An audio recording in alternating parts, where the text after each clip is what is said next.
प्यारे दर्शकों, आज आपका मेरी नई वीडियो में स्वागत है। आज मैं बेहद महत्वपूर्ण विषय पर अपने विचार रखूंगा, आप लोगों से बात करूंगा। अधिकांशतः अभिभावकों का एक प्रश्न होता है कि हम अपने बच्चों का पालन पोषण कैसे करें। हमारा बच्चा बहुत चिड़चिड़ा हो गया है, हम क्या करें। हमारा बच्चा कहना नहीं मान रहा है, हम क्या करें। हमारा बच्चा बेहद तनाव में रहता है, हम क्या करें। हमारे बच्चे का मन पढ़ाई में नहीं लग रहा है, हम क्या करें। तरह तरह के प्रश्न और तरह तरह की चिंताएं। आज इस पर विचार करेंगे।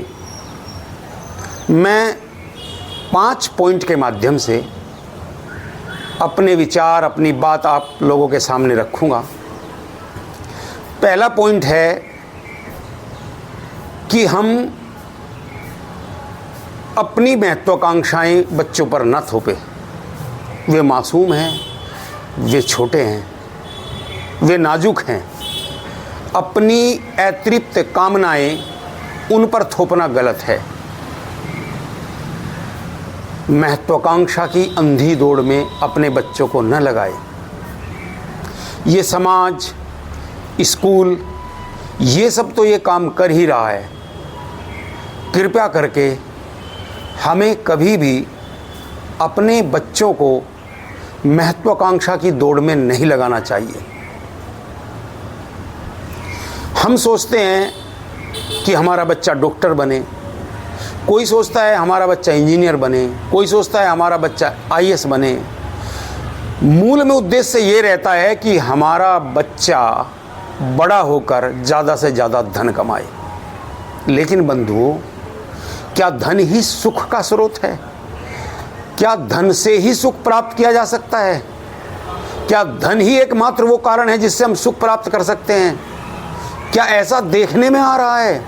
नहीं, ऐसा देखने में बिल्कुल नहीं आ रहा है। हमारा जीवन सहज रहे, हमारा जीवन सरल रहे, हमारा जीवन अहंकार से रहित रहे, हम जीना सही तरीके से सीख जाएं, तब ही धन हमारी सहायता कर सकता है। यदि आपने उन पर अपनी महत्वाकांक्षाएं थोप दी या आपने उन्हें बेहद महत्वाकांक्षी बना दिया, तो निश्चित रूप से फिर उन पर एक दबाव आ जाता है। वो सफल हो गए तो ठीक, और यदि सफल नहीं हो पाते तो वे बेहद तनाव में आ जाते हैं। आपने देखा होगा, आपने सुना होगा, आपने पढ़ा होगा, आजकल बहुत आत्महत्याएं बच्चे कर रहे हैं। ये वही बच्चे हैं जिन पर समाज का, स्कूल का और परिवार का प्रेशर था कि बेटा कुछ बनकर दिखाना है। ऐसा उनके साथ बिल्कुल ना करें। उन्हें केवल आप सहज और सरल वातावरण दें। वे पुष्प हैं, धीरे धीरे अपने आप खिलने लगेंगे। जैसी उनकी रुचि होगी, जैसा उनका मन होगा, जैसी उनकी क्षमताएं होंगी, वो धीरे धीरे उसकी तरफ अपने आप बढ़ेंगे। दूसरा पॉइंट है, आप अपने बच्चे के बॉस ना बने। आपने नहीं देखा कि कंपनी से निकलते हुए उन बच्चों को, जॉब से आते हुए उन बच्चों को, उनके चेहरे पर कितना सुकून होता है, कितनी शांति होती है।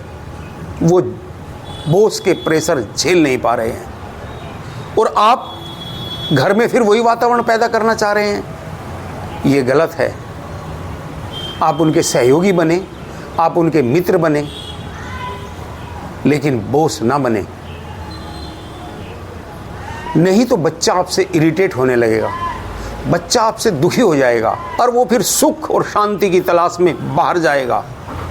फिर बाहर उसे कैसी संगति मिल रही है और फिर वो किस रास्ते पर जा रहा है, इसका दोषी वो बच्चा नहीं, स्वयं आप हैं।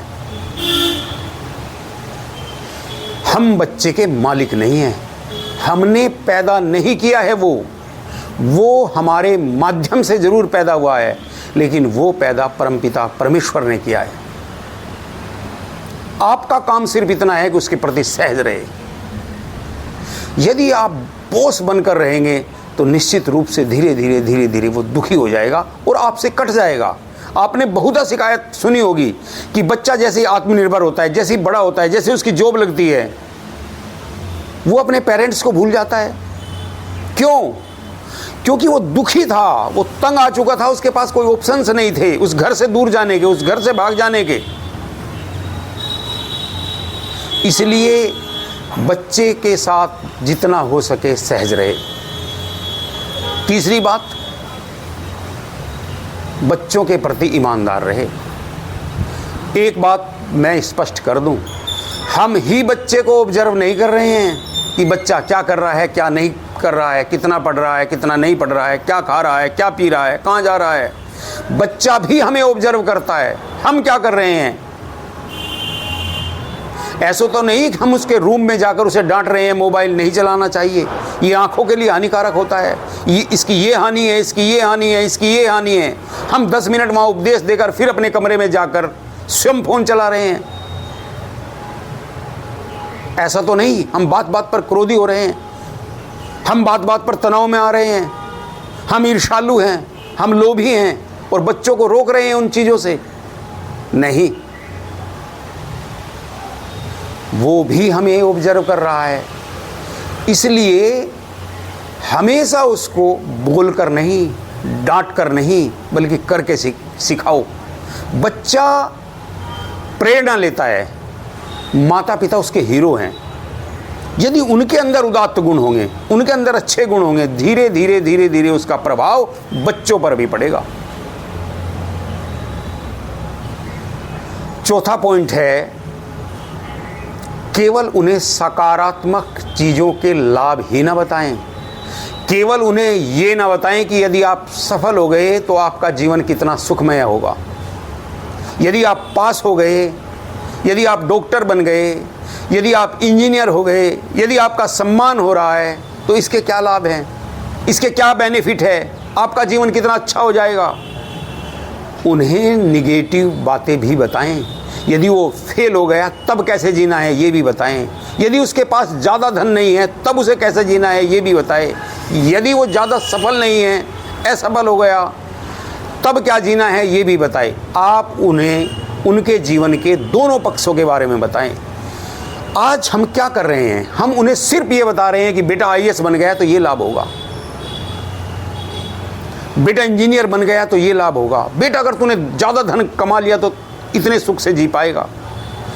वैसे एक बात स्पष्ट कर दूं मैं, और आपने भी देखा होगा, मैं एक योगा टीचर रहा हूं, होम योगा क्लास लेता हूं। मेरी अधिकांश क्लासें करोड़पति अरबपतियों के घर में ही होती है। बंधुओं, ये बिल्कुल निश्चित नहीं है कि हमारे पास ज़्यादा धन है तो हम ज़्यादा सुखी है। कम धन वाला भी सुखी रह सकता है। जरूरी है हमारे परिवार में कैसा सामंजस्य है, जरूरी है हमारी मान्यताएं कैसी है, जरूरी है हमारे जीने का ढंग कैसा है। ये चीजें ज्यादा इंपॉर्टेंट है। हाँ, धन भी महत्वपूर्ण है, हाँ ये भी महत्वपूर्ण है कि वो अच्छे से अच्छा धन कमाए, लेकिन केवल और केवल धन ना कमाए, वो जीवन के और बहुत सारे गुण भी अपने अंदर धारण करे।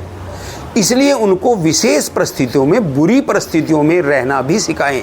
जीवन में कभी भी अपमान हो सकता है, जीवन में कभी भी आप गरीब हो सकते हैं, जीवन में कभी भी आप असफल हो सकते हैं। उसे असफलता के विषय में भी बताएं कि यदि आप असफल हो रहे हो बच्चों, तो आपको सहज रहना है, सरल रहना है। समय कभी भी बदल सकता है। आज आप असफल हैं, कल आप सफल हो जाएंगे। लेकिन यदि वो असफलता में इतना टूट गया कि उसने आत्महत्या कर ली, यदि वो इतना टूट गया कि वो तनाव में आ गया, वो डिप्रेशन में आ गया, उसे उसकी फिर गोलियां खानी पड़ रही है, या उसको हाई ब्लड प्रेशर हो गया, या उसको डायबिटीज हो गई, फिर क्या। सज्जनों, जीवन महत्वपूर्ण है। ये सब चीजें, सफलता, असफलता, दुख, सुख, ये सब आती हैं और जाती है। सिक्के के, एक ही सिक्के के दो पहलू है। देखो, श्री कृष्ण भगवान गीता में कहते हैं, सुख दुखे समे कृत्वा लाभा लाभो जय जय। असली योगी वो है, असली इंसान वो है जो सुख में, दुख में, लाभ में, हानि में, जय में, पराजय में सम रह सके। इसलिए उनको दोनों पक्ष सिखाओ। और चौथा और पांचवा पॉइंट है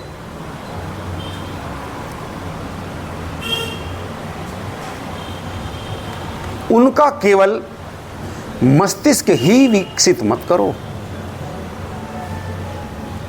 उनका हृदय भी विकसित करो। क्योंकि मस्तिष्क विकसित होकर व्यक्ति पावरफुल बनता है। यदि वो ज़्यादा ज्ञान प्राप्त करता है, वो आईएएस अफसर बन जाता है, डीएम बन जाता है, या कुछ भी बन जाता है,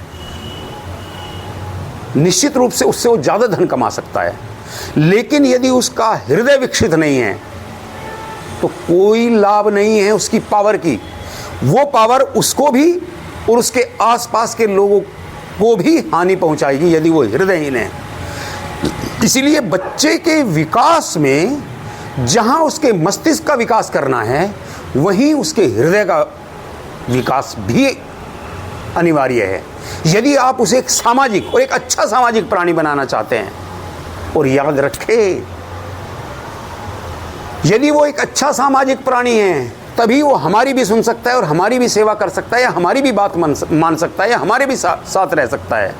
व्यक्ति विशाल हृदय से अपने लिए भी लाभकारी होता है, अपने परिवार के लिए भी, अपने समाज के लिए भी, अपने राष्ट्र के लिए भी। लेकिन हृदयहीन आदमी चाहे कितना भी पावरफुल हो, कितना भी धनी हो, ना वो अपना भला कर पाता है, ना वो औरों का भला कर पाता है। हृदयहीन व्यक्ति काम, क्रोध, लोभ, मोह, ईर्ष्या, द्वेष इन्हीं में उलझा रहता है। उसके लिए करें क्या? उसका हृदय विशाल कैसे हो? उसके लिए उसे दयालुता सिखाएं, उसे सहयोगी बनना सिखाए, उसे विनम्रता सिखाए, उसे पेंटिंग सिखाए, उसे नृत्य सिखाए, उसे गाना सिखाए, उसे नेचर से प्यार करना सिखाए, उसे प्रकृति की विशेषता सिखाए, उसके साथ घूमने जाओ, उसके साथ खेलो, पढ़ाई से अलग उससे बातें करो, उसे नदियाँ दिखाओ, उसे उगते सूरज को दिखाओ, उसे छिपते सूरज को दिखाओ, उसे पहाड़ों की खूबसूरती दिखाओ। इन चीज़ों में उसे लगाओ, इनसे उसका हृदय विकसित होगा। हृदय विकसित होगा तो निश्चित रूप से वो एक अच्छा इंसान बनेगा। अच्छा अफसर बनने से ज़्यादा ज़रूरी है एक अच्छा इंसान बनना, क्योंकि एक अच्छा इंसान ही इस राष्ट्र के, देश के, समाज के काम आ सकता है। इन 5 बातों पर यदि हम गौर करेंगे, सोचेंगे, समझेंगे, तो धीरे धीरे हमारा बच्चा विकास करेगा।